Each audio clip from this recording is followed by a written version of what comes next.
I sat on the worn-out couch, a couch that once held stories of laughter and late-night movies. Now, it was just an old piece of furniture in a room filled with memories of a happier past. Sophie, my 3-year-old angel, was upstairs, her gentle breaths a stark contrast to the heavy air of our home. I glanced at the clock again. It was past 10 p.m. Mark was late, as had become his norm. The sound of the key turning in the lock finally broke the silence. I stood up, smoothing my shirt, not sure why I still bothered to look presentable for him. "Mark," I called out as he stepped in, looking more a stranger than the man I married. "You're late." He didn't meet my eyes, just grunted a response. "Work. It's always work." His voice, once filled with warmth and affection, now carried a cold, distant tone. I tried to sound casual. "Sophie asked about you today. She wanted to know when Daddy would be home." He shrugged off his coat, hanging it carelessly on the rack. "Kids ask a lot of things. Doesn't mean we always have answers." I felt a twinge of pain in my heart. "Maybe we could do something this weekend? Just the 3 of us? Sophie would love that." Mark snorted, his tone laced with sarcasm. "A family outing? With everything that's going on? Don't be naive, Lily." My hands trembled slightly. This wasn't the man I fell in love with. "It's important, Mark. She needs her father." He walked to the fridge, pulling out a beer. "What she needs is a miracle. Not me playing pretend in a park." I couldn't hold back my tears. "She's your daughter, Mark. How can you be so cold?" He took a swig of his beer, avoiding my gaze. "I'm being realistic, Lily. This isn't the life I wanted. A sick child, a house that feels more like a hospital." I followed him into the kitchen, my voice rising. "And what about me? Do you think I enjoy watching our daughter suffer? Do you think this is the life I dreamed of?" Mark slammed the beer bottle on the counter. "I don't know, Lily. I really don't. But I know I can't do this anymore." I felt a surge of anger. "You want to walk away? From your own child?" He drained his beer in one long gulp. "I need space. I can't deal with this suffocation." "Suffocation?" I echoed, disbelief in my voice. "Is that what your family is to you now?" Mark turned away, his shoulders tense. "It's not just that. It's everything. The constant hospital visits, the medical bills, the way our lives revolve around Sophie's illness. I didn't sign up for this." I was at a loss for words. How had our love turned into this bitter reality? "So, what's your plan, Mark? Leave us? Start over somewhere else?"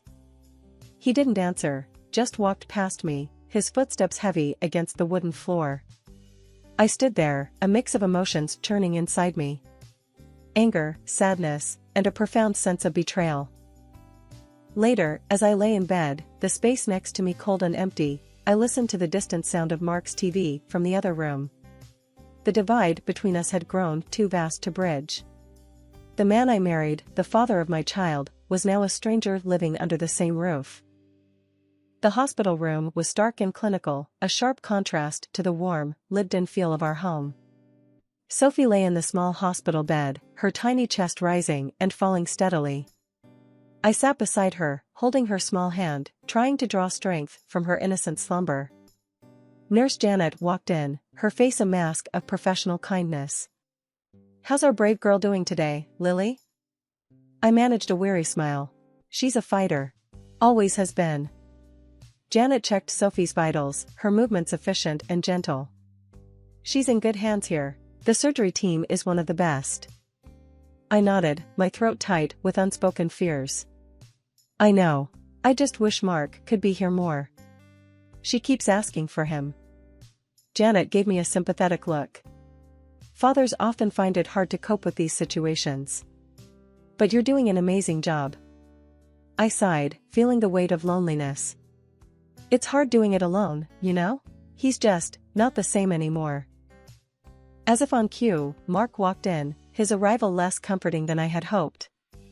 He glanced at Sophie and then at me, his expression unreadable. "How is she?" "The same," I replied, trying to keep my voice steady. He fiddled with his phone, avoiding eye contact. I can't stay long. Work's crazy. I felt a flash of anger. Work, right. Because that's what's important right now. Mark looked up, his eyes cold. What do you want from me, Lily? To sit here and watch her sleep? I bit back a sharp retort, focusing on Sophie instead. She asked for you today, Mark. She misses her dad.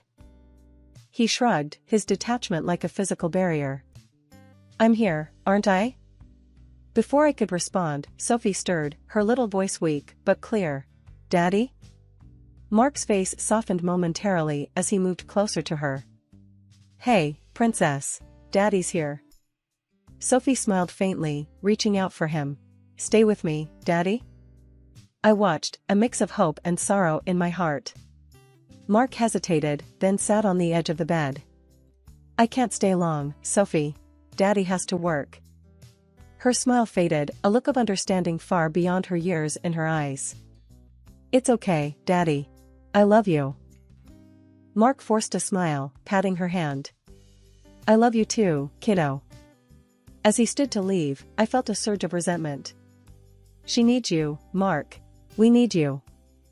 He paused, his back to us. I'm doing what I can, Lily. But his words rang hollow in the sterile room. I watched him leave, a familiar sense of abandonment settling over me.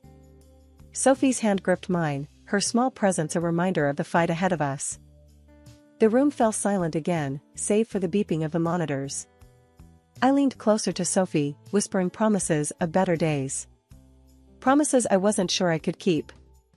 But in that moment, all I had was hope and the unwavering love for my daughter. The silence in the room was broken by a call from my friend Lisa, who worked as a realtor for a local company. I sat in the dimly lit hospital cafeteria, clutching a lukewarm cup of coffee. My mind was a whirlwind of betrayal and shock after Lisa's call. Mark was selling our house, our home. Anger and disbelief swirled within me, fueling a determination I hadn't felt in months. Lisa slid into the seat across from me, her expression a mix of concern and anger. I can't believe he's doing this, Lily. Selling your house while you're here, with Sophie.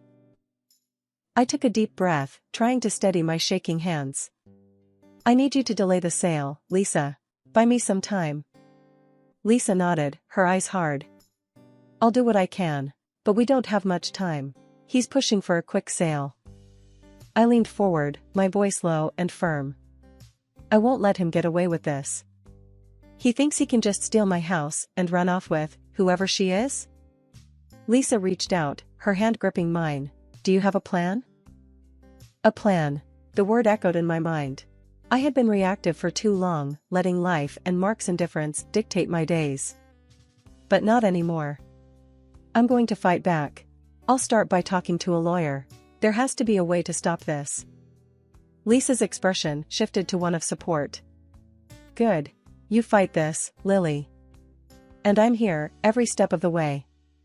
I nodded, feeling a spark of resolve. And I'll need to gather evidence. Proof of his betrayal, the fraud. Anything that can help my case. Let's start with the house sale, Lisa suggested. I'll dig up everything I can on the buyer, the deal, anything out of the ordinary. I sipped my coffee, its bitterness mirroring my mood. I can't believe he's doing this to me, to Sophie. After everything we've been through. Lisa's hand tightened around mine. He's a coward, Lily. And he's going to regret underestimating you. I stood up, my resolve strengthening. He's going to pay for this, Lisa. He's going to pay for hurting my daughter, for trying to take away our home. I'll make sure of it.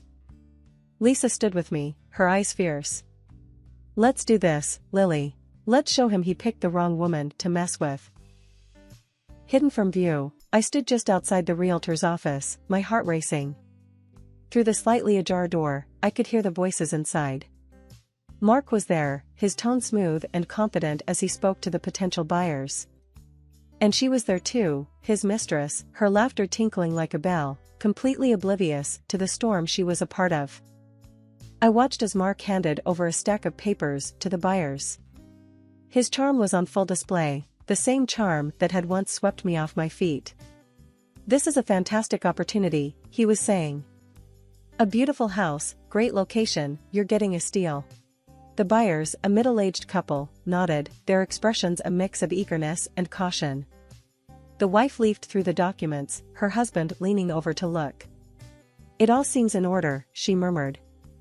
Mark's mistress, a young woman with bright red lipstick, laughed and leaned closer to Mark. Told you it would be easy, she whispered, loud enough for me to hear. I felt a surge of anger, but I forced myself to stay put, to observe. This was about gathering evidence, understanding the depth of Mark's deceit. The husband looked up, a question in his eyes. And the current owner? She's agreed to all this? Mark's response was swift, a lie so smooth it sounded like truth. Absolutely. She's moved on. Wants to sell the place quickly. I clenched my fists, my nails digging into my palms. How could he lie so blatantly? The audacity of it made my blood boil. Lisa, who was playing her part in my game, intervened. We can proceed with the sale as soon as you're ready. The couple exchanged a look, then nodded. We're ready. This is a deal we don't want to miss. I watched as they began to sign the papers, the finality of each stroke like a dagger in my heart. But I needed to stay focused. This was not the time for emotions, it was the time for action. Mark's laughter brought me back to the moment. He was toasting with the buyers, his mistress clinging to his arm. To new beginnings, he said, raising his glass. I stepped into the room, my gaze fixed on Mark. Enjoying yourself, Mark? Everyone turned, shock and confusion on their faces. Mark's smile faltered. Lily, what are you doing here? I walked up to them, my steps firm. I'm here to stop you from making the biggest mistake of your life. Mark's mistress scoffed, rolling her eyes. What are you talking about? The deal is done. I smiled, but it was cold, devoid of any warmth. Is it, now? Because I don't remember signing off on selling my house. The buyers looked uncomfortable, exchanging glances. We were told everything was in order, the husband said, his voice uncertain. Mark stepped forward, trying to assert control. Lily, you're confused. This is for the best. I shook my head. No, Mark. The only confusion here is yours if you think you can forge my signature and get away with it. The room went silent. Mark's face turned a shade paler. You can't prove anything, he blurted out. I pulled out a set of documents from my bag. Actually, I can. And I have. These are the real papers. The ones you have are forgeries. Mark's mistress tugged at his arm. Mark, what's she talking about? Tell me this isn't true. But Mark was speechless, his usual confidence shattered. That's when the door opened, and 2 police officers walked in. One of the officers looked directly at Mark. Mark Johnson? You're under arrest for fraud and forgery. Mark's face drained of color. He looked at me, his eyes filled with disbelief. You called the cops? I met his gaze, my voice steady. Yes, I did. You broke the law, Mark. And you tried to steal my home. As the officers handcuffed Mark, his mistress started to cry, her makeup smearing. The buyers quickly gathered their things, eager to distance themselves from the situation. One of the officers turned to me. We'll need your statement, ma'am. I nodded, feeling a sense of justice. Of course, officer. As they led Mark away, he looked back at me, his expression a mix of anger and regret. But I felt no sympathy. He had made his choice, and now he was facing the consequences. Lisa smiled at me, nodding her head approvingly. I smiled back and left the office, a weight lifted off my shoulders. I had stood up for myself and Sophie. I had fought back. And this was just the beginning. After Mark's arrest, I found myself in the lawyer's office, the walls lined with law books and the air heavy with the scent of leather. My lawyer, Mr. Thompson, was a no-nonsense man in his 50s, his face etched with lines of experience. He glanced at the file in front of him. Lily, your husband's actions have opened up a big can of worms. The fraud charge is serious. I sat across from him, my hands clasped tightly in my lap. I know, Mr. Thompson. But I couldn't let him get away with it. Not after everything. Mr. Thompson nodded, understanding in his eyes. I respect that. Now, about the divorce and custody battle. You're in a strong position, but it won't be easy. I leaned forward. I'm ready for it. I have to do this for Sophie. She deserves a stable home. The lawyer shuffled some papers. What about alimony and child support? Given Mark's likely incarceration, it's going to be complicated. I sighed, a mix of determination and sadness in my voice. I want what's fair for Sophie. She's my priority. As for Mark, he made his choices. Mr. Thompson looked at me, his expression serious. You're a strong woman, Lily. We'll fight for what's right for you and your daughter. As I left the office, my phone rang. It was Mark. I hesitated but answered. What do you want, Mark? His voice came through, laced with desperation. Lily, please. I messed up. I know that. But don't take Sophie away from me. I stopped in my tracks, anger rising. You thought about Sophie when you tried to sell our house? When you spent your days with that woman? He was silent for a moment. I lost my way. But I'm her father, Lily. I love her. I clenched my phone tighter. Love isn't just words, Mark. It's actions. You failed us both. Mark's voice cracked. I'll do anything to make it right. Please, Lily. I shook my head, even though he couldn't see me. It's too late for that. You'll see Sophie, but only under supervised visits. That's non-negotiable. There was a pause, then a soft, defeated sigh from Mark. Okay, I understand. The days were a whirlwind. I spent most of my time with Sophie, ensuring she felt loved and secure amidst the chaos. Her laughter was a balm to my wounded heart. One afternoon, while Sophie napped, I received a call from my sister, Laura. Hey, Lily, how are you holding up? Laura's voice was always a mix of concern and strength. I sighed, staring out the window. I'm managing, Laura. It's tough, but I'm getting through it. Laura was silent for a moment. I heard about Mark. I'm so sorry, Lily. But I'm proud of you for standing up to him. I smiled faintly. Thanks, Laura. It's hard, but I have to be strong for Sophie. She needs me now more than ever. Laura's voice softened. And what about you? Who's being strong for Lily? Her question caught me off guard. I had been so focused on Sophie and the legal battle that I hadn't given much thought to myself. I don't know, Laura. I guess I haven't had time to think about that. Laura was firm. You need to take care of yourself too, Lily. You can't pour from an empty cup. I knew she was right. I'll try, Laura. It's just, everything feels overwhelming right now. You're not alone, Lily. Remember that. I'm here for you, always. The next day, I visited a therapist, Dr. Martin. His office was a small, cozy room with soft lighting and a comfortable couch. He greeted me with a warm smile. Lily, it's good to meet you. How can I help you today? I took a deep breath, unloading my worries and fears. I just feel so lost, Dr. Martin. Everything I knew, everything I trusted, it's all been turned upside down. Dr. Martin nodded, his voice gentle. It's understandable to feel that way after what you've been through. But it's important to remember that this is a chapter in your life, not the whole story. His words resonated with me. Over the next few weeks, I started to take small steps towards reclaiming my life. I joined a support group for single parents. The first meeting was daunting, but as I listened to others share their stories, I realized I wasn't alone. Welcome, Lily, said the group leader, a kind woman named Beth. We're here to support each other, to share our struggles and our victories. I shared my story, my voice steady but filled with emotion. The group listened, their faces a tapestry of empathy and understanding. After the meeting, a woman named Sarah approached me. Your story is inspiring, Lily. You're stronger than you realize. Her words lifted my spirits. Maybe I was stronger than I thought.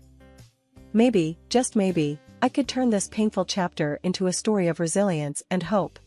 Sitting in my living room, the early morning light filtering through the curtains, I reflected on the tumultuous journey that had led to this moment of tranquility. The divorce papers, now signed and finalized, lay on the coffee table, a testament to my newfound independence. The legal battle had been long and arduous. I had sued Mark for a substantial portion of his property, determined to secure a stable future for Sophie and myself. The court's decision had been in our favor. Mark, now serving a real sentence for his fraudulent activities, had lost much of what he had once held dear. His mistress, caught in the web of deceit, was slapped with a hefty fine, payable to me as restitution. I remembered sitting in the courtroom, watching Mark and his mistress turn on each other, each trying to deflect blame. There was no love lost between them, only bitter accusations and desperate attempts to save themselves. Watching them, I felt a sense of satisfaction. They had gotten what they deserved. Their betrayal and greed had led them to this downfall. But amidst the chaos of legal proceedings and emotional upheavals, there was a silver lining. Sophie, my brave little girl, had made a swift recovery after her surgery. Her laughter and energy filled our home with a warmth that had been missing for far too long. As I sipped my morning coffee, I thought about our future. It was a future I had fought hard for, a future that seemed bright and promising. Sophie was my priority, my beacon of hope. Together, we had weathered a storm and emerged stronger. I glanced at the pictures on the mantel, images of Sophie and me at the park, at the zoo, smiling and carefree. They were more than just photographs, they were reminders of our resilience, our ability to find joy amidst adversity. Sophie bounded into the room, her hair a tousled mess, her eyes bright with excitement. "Mommy, are we going to the park today?" I smiled, my heart swelling with love. "Yes, sweetheart. We're going to have a great day." She clapped her hands, her laughter echoing through the room. "Yay! I love the park." As I watched her play, I realized that this was what mattered the most. The struggles, the pain, and the betrayal were behind us. What lay ahead was a path of healing and new adventures.